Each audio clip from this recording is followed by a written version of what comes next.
And then you could do the whole like.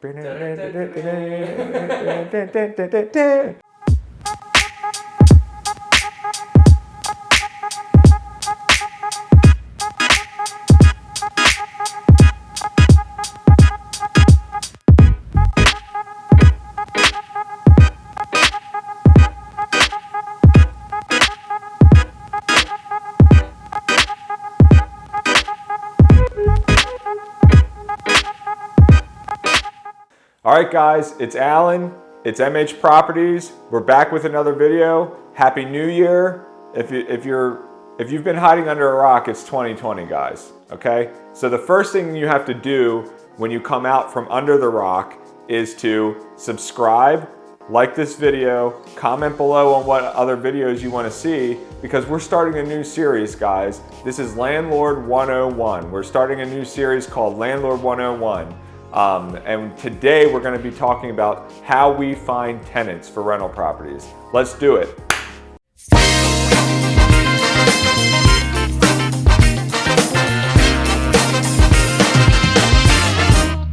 All right, guys. So this video is gonna cover a short topic. It's gonna be kind of a short video. How we find tenants for rental properties.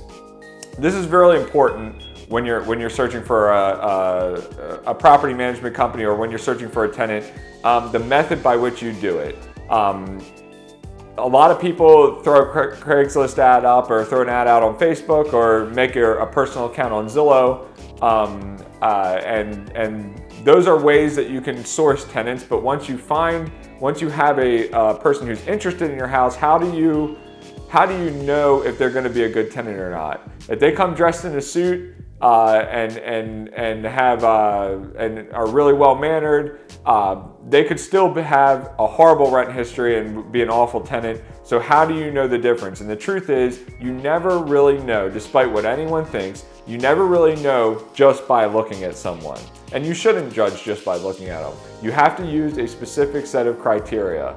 So what we do at MH Properties is, first of all, we have a property management software which syndicates our ads out to all the major websites where tenants are looking for properties. That includes Zillow, Trulia, HotPads, Apartments.com, and then we make a separate ad which we put on Facebook and which we put on Craigslist, so that we get as much market exposure as possible. And one important thing to remember is, it doesn't really matter where the lead comes from, right? There should be no shame in your game about where your lead comes from. It could come from a newspaper. It really doesn't matter.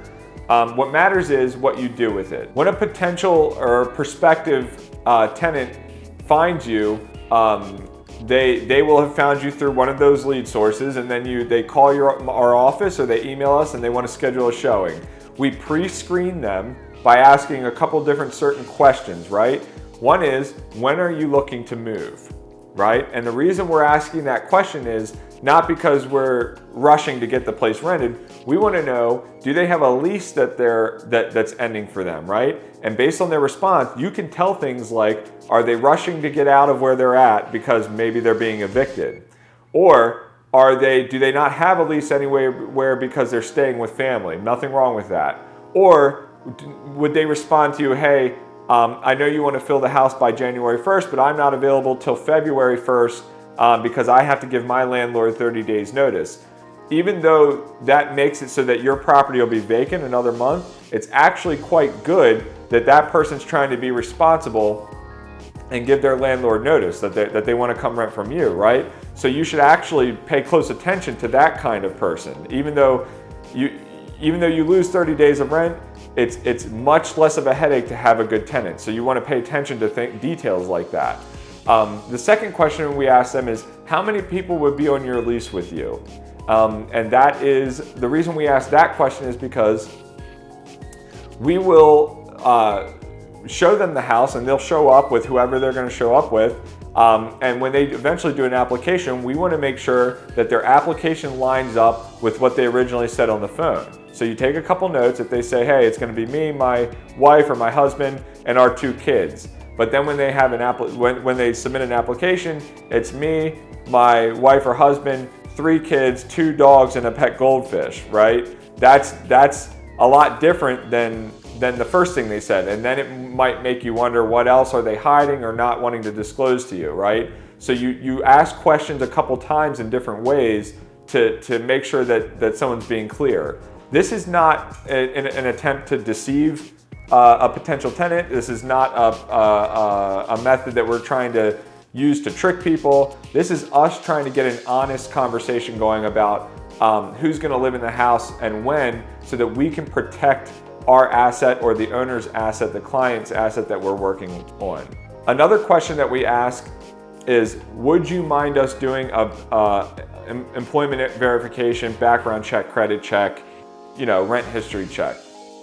And the way that people respond in various ways. There are some people who will say, oh yeah, I don't care. I mean, then there are other people who will say, yeah, that's not a problem, but I want you to be aware up front that I have this problem with my credit, right? And actually that type of person, you don't want to automatically dismiss them, because now they're disclosing to you something very upfront that they're saying, I know is going to come up if you search it. I don't mind if you search it, but I want you to know.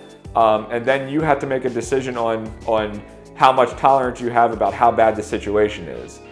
And when you make that decision, you have to use a set of criteria which you map out that is the same for every tenant, right? So if you have a minimum credit score that you're going to accept, you can't have one property over here where your minimum credit score is 600 and one property over here where your minimum score is 700.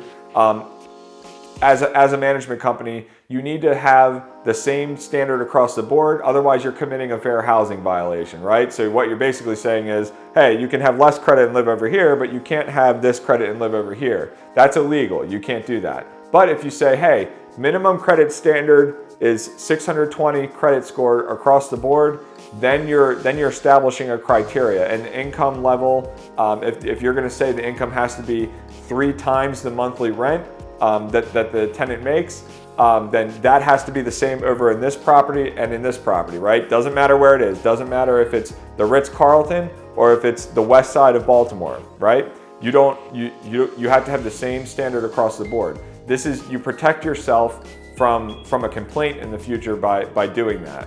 So let's talk about, you've asked all those questions, you've done the showing, the person applies. How do you know that their application is accurate or truthful, right?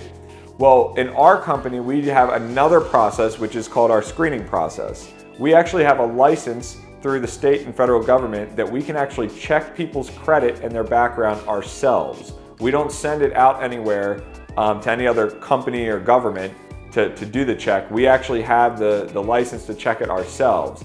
So we can see things like all of your credit. I mean, we can see if you didn't pay your car payment in June of 1999. I can see it. I can see if you have education loans. I can see if you have a medical bill. I can see if you haven't paid a utility bill. I can see if you haven't paid Sprint or Verizon, right? So when someone applies, we collect that information with their approval, and we do a check on their credit and their background.